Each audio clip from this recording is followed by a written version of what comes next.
Bonjour à toi. Si tu as cliqué sur cette vidéo aujourd'hui, c'est certainement parce que le titre t'a interpellé. Peut-être que tu traverses des moments difficiles actuellement et je vais t'apprendre quelque chose. Tu n'es pas seul. À l'heure où je te parle, ma vie n'est que chaos. Et pourtant, je ne cesserai de dire que la vie est belle, que le souffle de vie est beau et que c'est le plus beau cadeau que l'on puisse avoir aujourd'hui. Les épreuves de la vie font partie intégrante de la vie de chacun d'entre nous. Mais n'oublie pas une chose, les épreuves que tu traverses ne te définissent pas. Dans cette vidéo, je vais te dire pourquoi aujourd'hui, à 56 ans, j'ai enfin pris cette décision de pousser la porte d'un psychologue. Je ne vais pas entrer dans les détails de ma vie parce que c'est ma vie privée, mais je veux t'expliquer ce qui m'a conduite à enfin me faire suivre. D'aussi loin que je me souvienne, et c'est vrai que cette thérapie m'a permis d'aller au plus profond de mon être et de faire ressurgir des événements de mon passé, voire même de ma prime jeunesse. Et peut-être comme moi, il y a des schémas qui inconsciemment tu reproduis inlassablement et qui font que malheureusement, la majorité des choses que tu entreprends se soldent par un échec.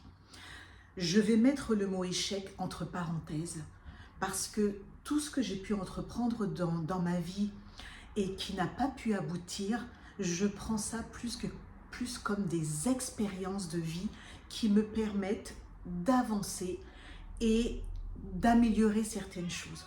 Maintenant, c'est vrai qu'à l'âge que j'ai aujourd'hui, il y a quelque chose que j'ai accepté enfin. C'est cette chose. Je ne peux pas concevoir d'aimer autant la vie et de me sentir aussi mal dans ma vie. Les épreuves, comme je te l'ai dit, sont inéluctables. Tout le monde y passe. La différence entre certaines personnes qui arrivent à rebondir mieux que d'autres, c'est la façon dont tu vas surmonter ces épreuves et le sens que tu vas donner à l'épreuve. Et malheureusement, il y a des gens comme moi qui ont aujourd'hui besoin de professionnels. Les derniers mois qui se sont écoulés, et c'est les raisons pour lesquelles je n'étais plus sur YouTube, c'est que j'ai eu le sentiment de vivre plusieurs vies en l'espace de 6 mois. Plusieurs vies qui se sont soldées par un chaos qui a failli me détruire. C'est là où j'ai compris qu'il fallait désormais cette aide que depuis de trop nombreuses années j'ai mise de côté en ne prenant appui que sur ma propre force. Et même si je suis quelqu'un de très forte, je me rends compte que je ne suis pas assez forte. Parce que même si je comprends, si j'ai les contours des raisons qui font que ma vie est aussi chaotique, je n'ai malheureusement pas les outils pour pouvoir m'en sortir. Dans cette vidéo, je veux essayer de t'expliquer les choses que j'ai comprises. La première chose, c'est d'accepter la réalité. Accepter le fait que tu aies besoin d'aide. Trop de personnes, dont moi la première, sont orgueilleux, sont remplis de fierté en se disant « je vais réussir par moi-même, je suis assez forte, je vais réussir ». Le problème, c'est que tu ne peux pas contrôler tout ce qui t'arrive. C'est impossible.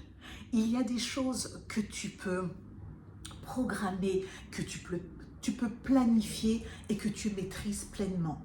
Et puis, il y a des choses, malgré ton planning, qui vont venir telle une boule de bowling et qui va détruire tout ton jeu de quilles.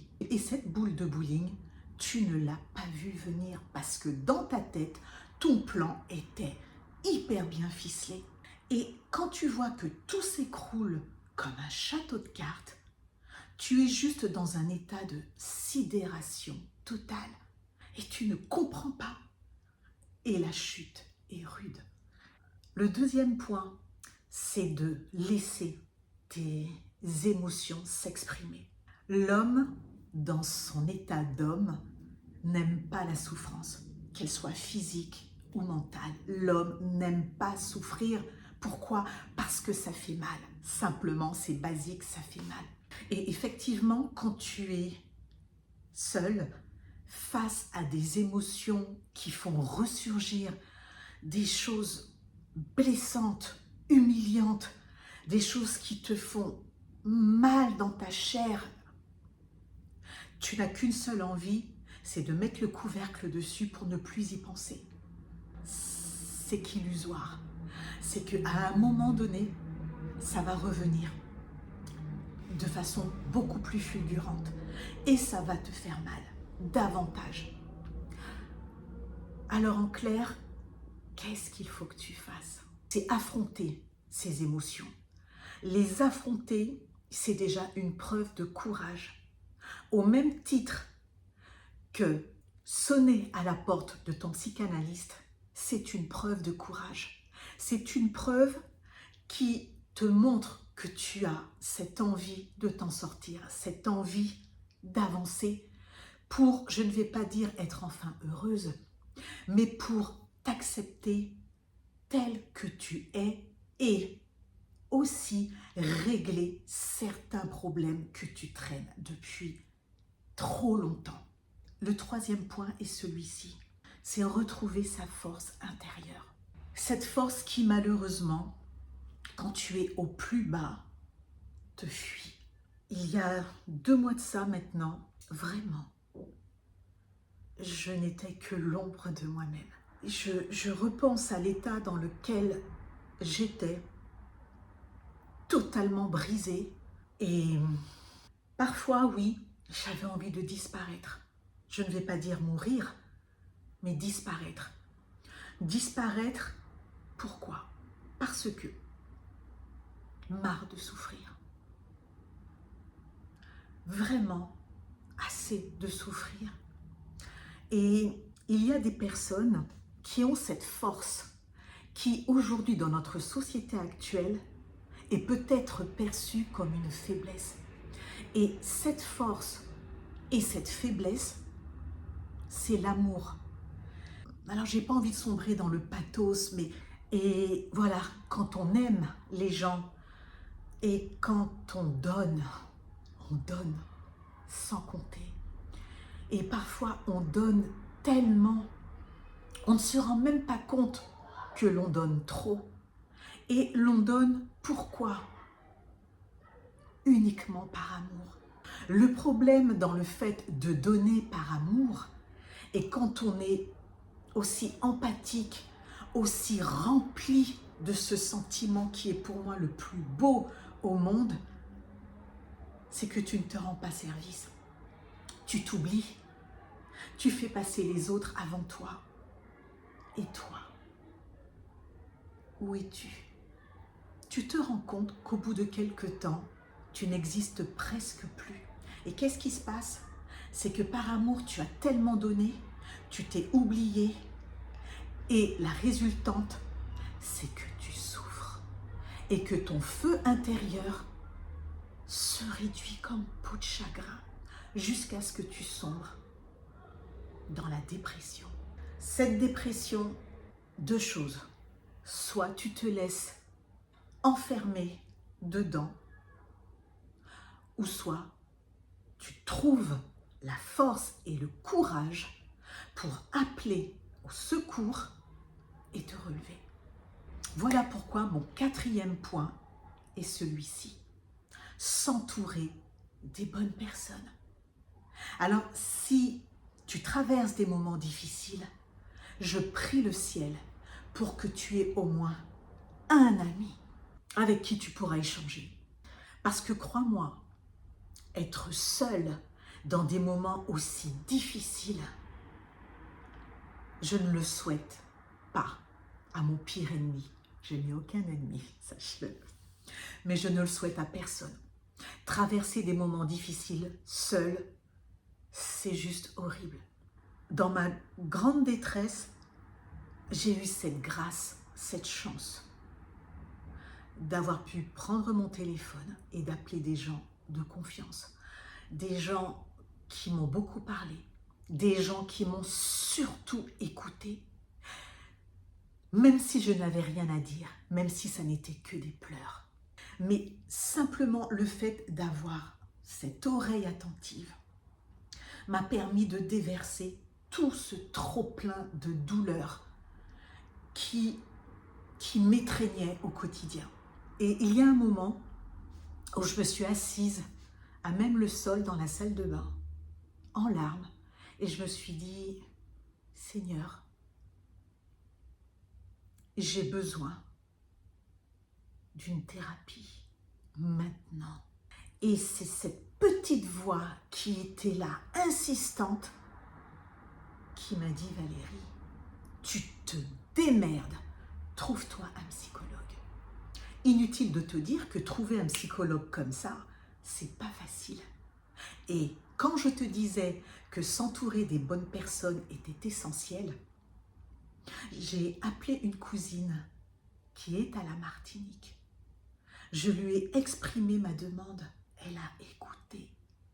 Elle a remué ciel et terre pour trouver un psychologue à la Martinique.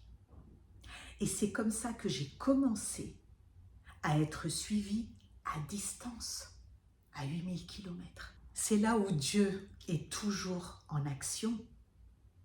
C'est que j'ai envoyé un mail à un psychologue dans la ville où je me trouve, qui n'avait pas de place avant janvier 2026. Et je lui ai envoyé donc un mail dans lequel je lui livrais tout ce qui m'arrivait.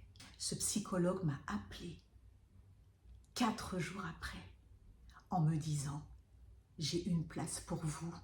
Demain, est-ce que vous acceptez ?» J'ai dit oui. Donc, je suis suivie par 2 psychologues. Ça paraît fou ce que je te dis parce que dans l'absolu, c'est pas le meilleur à faire. Mais je vais t'expliquer pourquoi c'est important. Parce qu'il y a un psychologue, donc une psychologue martiniquaise, donc qui connaît la culture et ce dans quoi j'ai baigné pendant de nombreuses années. Et malheureusement, cette culture m'a fait beaucoup de mal. Donc, elle arrive à comprendre ce pan de ma vie qui a été très délétère pour moi. Et j'ai ce psychologue ici, en présentiel, que j'adore parce que c'est quelqu'un qui ne parle pas beaucoup, comme tous les psychologues, mais quand il ouvre la bouche, il a des questions et des réflexions qui te poussent dans tes retranchements et qui te poussent à la réflexion et à comprendre des choses. Tout ça pour te dire que la psychothérapie, il ne faut pas que tu en aies honte. La psychologue de Martinique, vraiment, quand Dieu est aux commandes, il fait des miracles. Cette psychologue qui me suit le fait pro bono, c'est-à-dire qu'elle le fait gratuitement. Donc, tu vois que dans toutes les épreuves, il y a toujours une petite lueur. Alors, quand je te dis qu'il faut donner du sens à l'épreuve, je te dirais ceci. Ma vie est un chaos, surtout depuis quelques mois. Et aujourd'hui, à la lueur de tout ce que j'entrevois aujourd'hui, je sais que de la ruine peut naître quelque chose de beau, quelque chose de neuf, quelque chose de lumineux. Et je suis un phénix. Oui, j'ai beaucoup pleuré. Oui, je pensais que je n'allais plus m'en sortir cette fois, parce que plus de force, plus d'espoir. Mais aujourd'hui, je regarde devant moi et je suis en train de tout rebâtir. Brique après brique, donner du sens à l'épreuve. Et c'est comme si c'était une nouvelle chance de me retrouver neuve, vraiment neuve, avec une façon de penser différente et de nouveaux objectifs. Le 6e point est celui-ci. Avance pas à pas. Il y a des gens, alors certaines personnes, dont moi, je suis quelqu'un qui essaie de cultiver la patience parce que je n'ai pas de patience. Surtout quand tu souffres, tu as envie que cette souffrance passe rapidement parce que ça fait trop mal, mince, ça fait vraiment trop mal. Et donne le temps au temps, donne le temps au temps. Un jour à la fois, un jour à la fois. Il y a des choses que j'ai mises en place grâce aux psychologues qui fonctionnent, des choses concrètes. Moi, je suis Saint Thomas, j'ai besoin de toucher, d'avoir des choses tangibles. J'ai la foi, mais j'ai besoin de voir pour croire. Et oui, il y a des choses que j'ai mis en place, mais tellement concrètes, tellement basiques, mais qui m'aident au quotidien. Je te dirai simplement ceci. Il y a quelque chose que j'ai mis en place dans ma vie depuis des années, que je cultive davantage.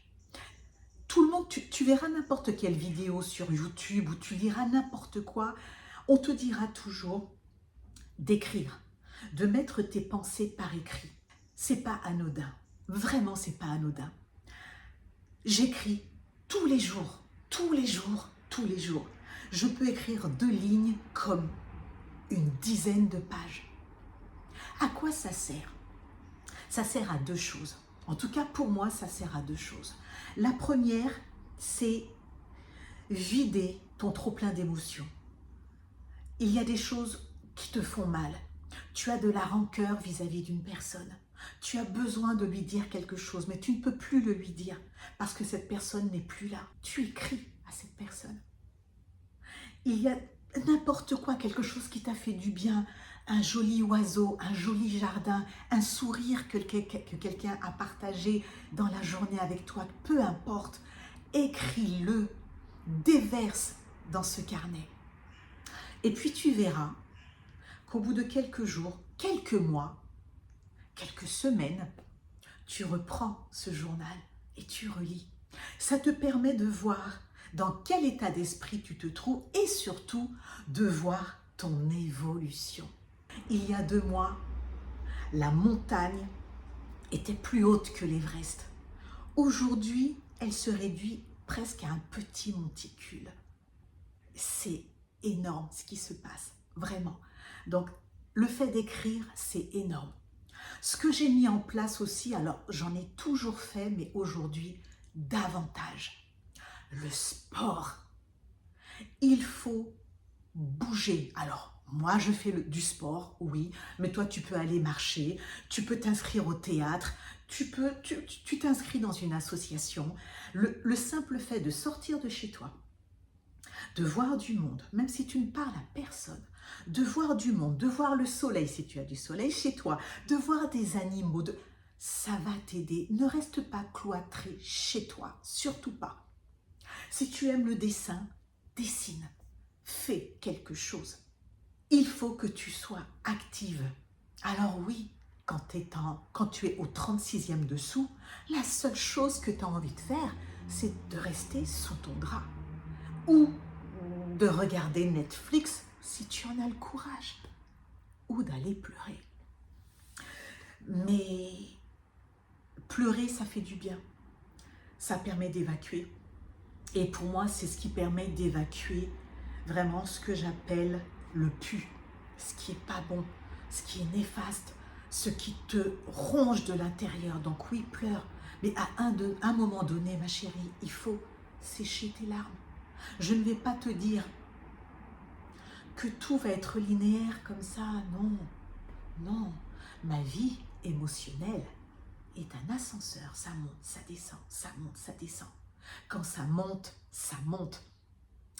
Quand ça descend, ça descend. Il y a des jours où, franchement, je me dis, mais Seigneur, pourquoi tant d'épreuves dans ma vie?